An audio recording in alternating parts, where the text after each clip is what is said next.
నమస్తే, నేను ప్రశాంత్. ఆర్కే గారు తన వీకెండ్లో ఏపీ గత ప్రభుత్వం గురించి ఏం రాశారు అనే విషయాలు అయితే తెలుసుకుందాం. దీని గురించి అయితే మాట్లాడేందుకు ప్రస్తుతం మనతో పాటు సీనియర్ జర్నలిస్ట్ జయదేవ్ గారు ఉన్నారు. నమస్తే అండి.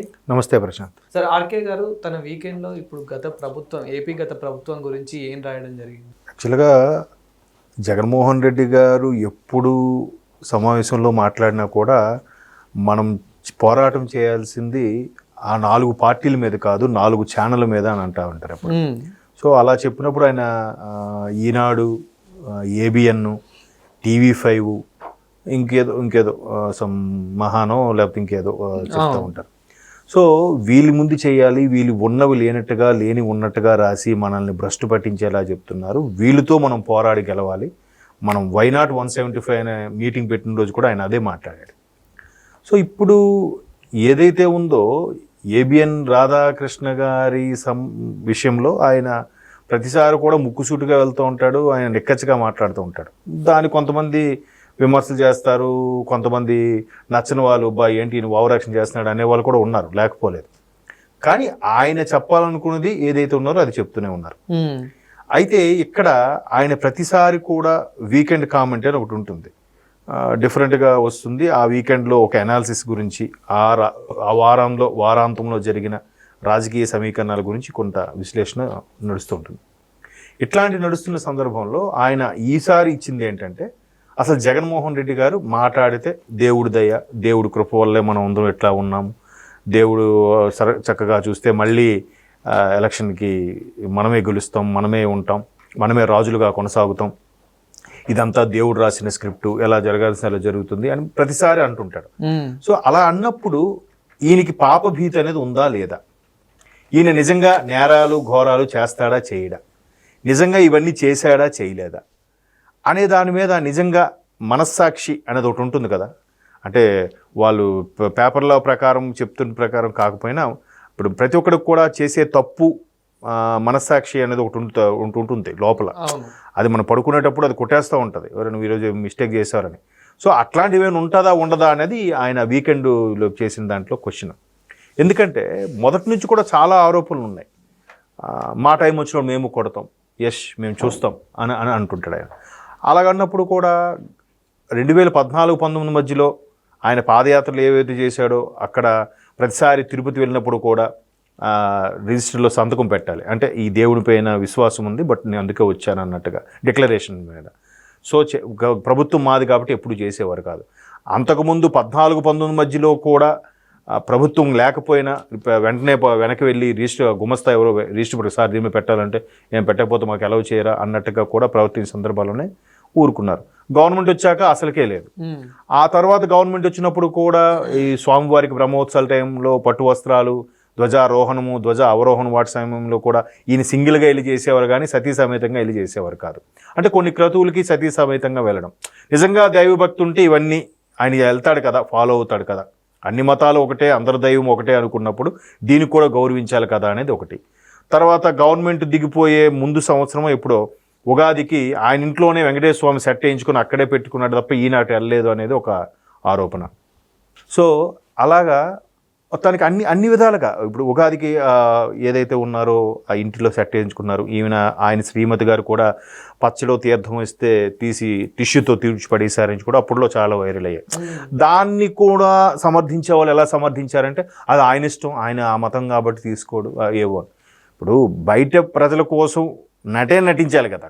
ఇక్కడ మిగతా నాయకులందరూ కూడా ఏం చేస్తారు, గుడికి వెళ్తారు, చర్చికి వెళ్తారు, మసీదుకి వెళ్తారు, క్యాప్ పెట్టుకుంటారు, అన్నీ చేస్తారు, నమాజ్ చేస్తారు. ఎందుకంటే అన్ని మతాలు సమానం అని చెప్పే ఉద్దేశంలో ప్రజానాయకుడు అనేవాడు ప్రజలందరికీ సమానమే. ఆ రాజ్యంలో అన్ని రకాల ప్రజలు, అన్ని రకాల మతాలు ఉంటారు కాబట్టి.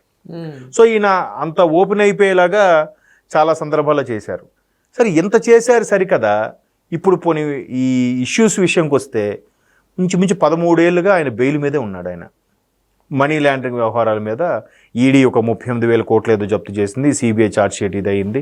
ఆయన ప్రతిసారి కూడా డిశ్చార్జ్ పిటిషన్ పెడుతున్నాడు, బెయిల్ మీద కొనసాగుతూనే ఉన్నాడు. ఆయన ఇంకా బెయిల్ మీద కొనసాగడం ఏంటి, అదొక పెద్ద మిస్టరీ.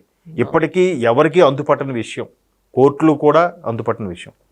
ఇకపోతే ఈయన వ్యవహారం ఏదైతే ఉందో ఈ వ్యవహారంలో లెక్కర్ స్కామ్కి సంబంధించి కల్తీ మద్యము అంటే 10 రూపాయలు 30 రూపాయలు విలువ చేసే మద్యాన్ని 200కో 300కో అమ్మి కొన్ని వందల కోట్లు వెనకేసుకోవడం. మొన్న రీసెంట్గా కూడా చూసాం కదా, ఛార్జ్ షీట్ ఫైల్ చేశారు, మిథున్ రెడ్డి గారిని అరెస్ట్ చేశారు, ఎంపీ మిథున్ రెడ్డి గారిని, రాజ్ కసిరెడ్డి, ఇంకా చాలామంది ఐపీఎస్ ఆఫీసర్లు కూడా దాని మీద ఇన్వాల్వ్ అయ్యి ఉన్నారని. ఒకటి కాదు, ఒక్కొక్కరుగా ఎవరో విజయసాయి రెడ్డి గారిని కూడా పిలిచారు. తర్వాత గోవిందప్ప ఎవరో, భారతి మేడం పిఏ ఎవరో ఉంటారట, వాళ్ళని ఇలాగ రకరకాలుగా అందరూ ఉన్నారు. సో ఇంత స్కామ్ చేసి ఏం సాధించారని డబ్బులు సాధించారు. ఈలోగా ఎంతమంది ఆరోగ్యాలు పోయాయి. ఆ కల్తీ మద్యం వల్ల ప్రతిసారి ఎక్కడో కొంతమంది చనిపోతున్నారు వస్తున్న వార్తలను కూడా పెడచెవిని పెట్టి వీళ్ళు బిజినెస్సే చేసుకున్నారు, వీళ్ళు కోట్లు కోట్లు సంపాదించుకున్నారు. కానీ ఒకవేళ నిజంగా దైవభక్తి ఉంటే, పాపభీతి ఉంటే ఇలాంటి దారుణానికి ఒడిగడతారా అనేది ఓపెన్ వీకెండ్ ఆర్కే కామెంట్లో ఆయన చెప్పిన వాస్తవం. మేబీ అంటే ఇప్పుడు ఆయన చెప్పింది సరేలే భజనగా అనిపించవచ్చు కొంతమందికి, ఇదంతా టీడీపీ ఫేవర్గా ఉన్నాడు కాబట్టి ఈయన భజన చేశాడని. పోనీ అది కాసేపు పక్కన పెడితే ఇది వాస్తవమే కదా. ఎందుకు ఎన్ని రోజులైనా ఇంకా బెయిల్ ఏంటి, ఇంకా కొనసాగడం ఏంటి, ఆ ఛార్జ్ షీట్ దాఖలైనా కూడా వాళ్ళు మళ్ళీ ఇదవ్వడం ఏంటి.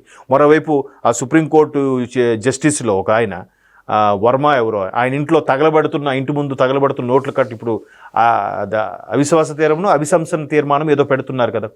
ఇప్పటికే 100 మంది రాజ్యసభ సభ్యులు సంతకాలు పెట్టారు, లోక్సభలో ఒక 70 మంది సంతకాలు పెట్టారు.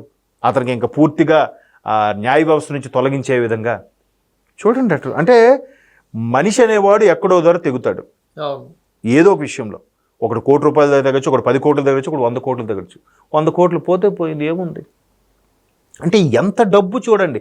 ఈ డబ్బునంతా కూడా ఎక్కడ దాచిపెట్టారు, ఎక్కడ చేశారు, ఎలా ట్రాన్సాక్ట్ చేశారు.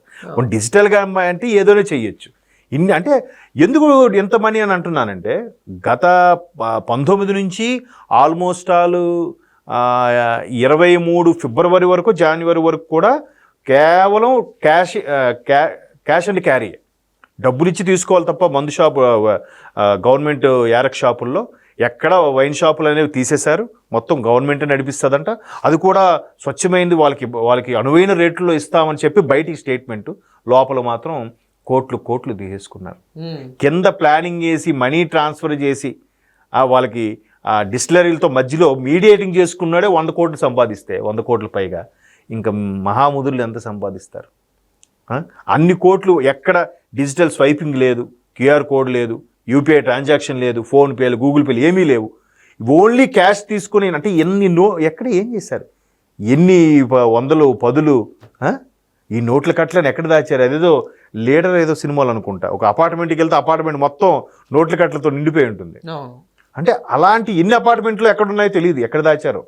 ఇప్పుడు దాని మీద ఎక్కడ కడితే అక్కడ ఇన్వెస్టిగేషన్ అనేది సాగుతుంది. కొన్ని ఆల్రెడీ విదేశాలకు కూడా తరలించినట్టు తెలుస్తూ ఉంది. మేబీ ఇప్పుడు ఇక్కడ ఉన్న ప్లస్ పాయింట్ ఏంటంటే మనకి తీర ప్రాంతం ఉంది.